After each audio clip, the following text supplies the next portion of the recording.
నేను శ్రీదేవి. ఈరోజు video beans fry curry. దీనికోసం బీన్స్ శుభ్రంగా కడిగి చిన్న ముక్కలుగా రెడీ చేసుకోవాలి.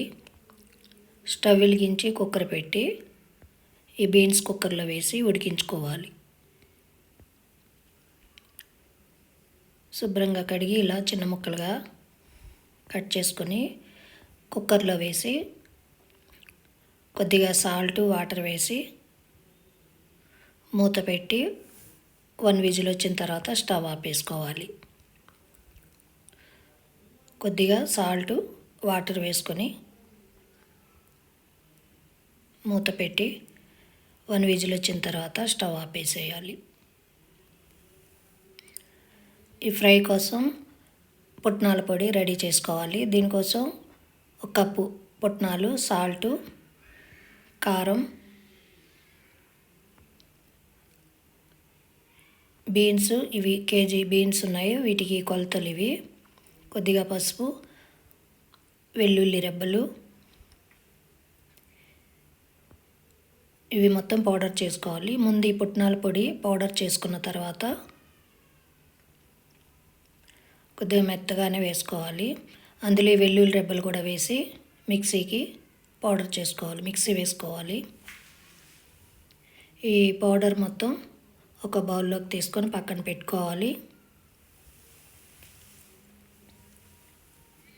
పచ్చి కొబ్బరి చిప్ప కానీ ఎండు కొబ్బరి కానీ ఇలా చిన్న ముక్కలుగా చేసుకొని దీన్ని కూడా కొద్దిగా బరగ్గా మిక్సీ వేసుకోవాలి.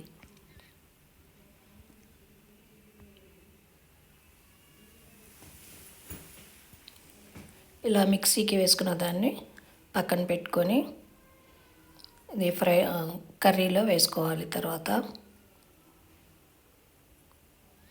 ఇలా మూత పెట్టి పక్కన పెట్టుకోవాలి. కుక్కర్ విజిల్ వచ్చిన తర్వాత స్టవ్ ఆపేసి కుక్కర్ చల్లారిన తర్వాత మూత తీసి బీన్స్ ఉడికి రెడీ అయిపోయింది.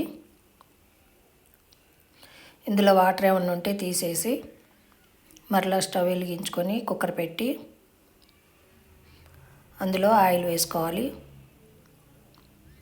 ఆవాలు, మినపప్పు, పచ్చిశనగపప్పు, జీలకర్ర, ఎండుమిర్చి, కరివేపాకు కూడా వేసుకోవాలి.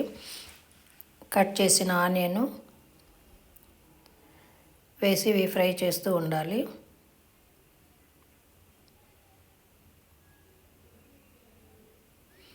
ఇలా కొద్దిగా ఆనియన్ ఫ్రై అయిన తర్వాత ఈ పచ్చి కొబ్బరిని ఈ పోపులో వేసి ఒక 5 నిమిషాలు పచ్చి వాసన పోయే వరకు ఫ్రై చేసుకోవాలి.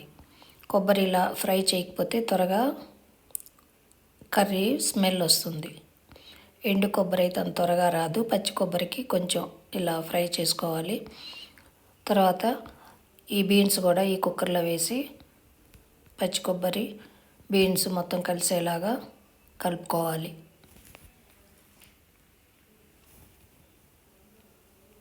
మీడియం ఫ్లేమ్లో పెట్టుకొని అడగంటకుండా ఇలా కలుపుతూ ఉండాలి.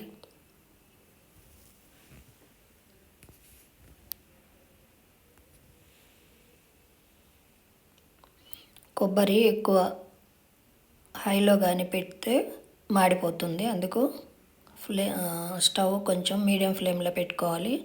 ఇందులో రెడీ చేసుకున్న పుట్నాల పొడి, వెల్లుల్లి, పుట్నాలు మొత్తం రెడీ చేసుకునే ఈ పొడి కూడా ఇందులో వేసి బాగా బీన్స్కి కలిసేలాగా కలుపుకోవాలి. ఇలా మొత్తం బాగా కలిసిన తర్వాత సాల్ట్ సరిపోయింది లేనిది చూసుకోవాలి. సరిపోకపోతే కొద్దిగా సాల్ట్ వేసుకోవాలి. ఈ బీన్స్ కర్రీ చాలా వరకు రెడీ అయిపోయింది. ఈ బీన్స్ కర్రీ చపాతీకి, రైస్కి బాగుంటుంది. మీకు ఈ వీడియో నచ్చినట్లయితే కామెంట్ చేయండి, సబ్స్క్రైబ్ చేయండి, లైక్ చేయండి, షేర్ చేయండి. బీన్స్ ఫ్రై రెడీ అయిపోయింది. బీన్స్ పుట్నాల పప్పు ఫ్రై కర్రీ.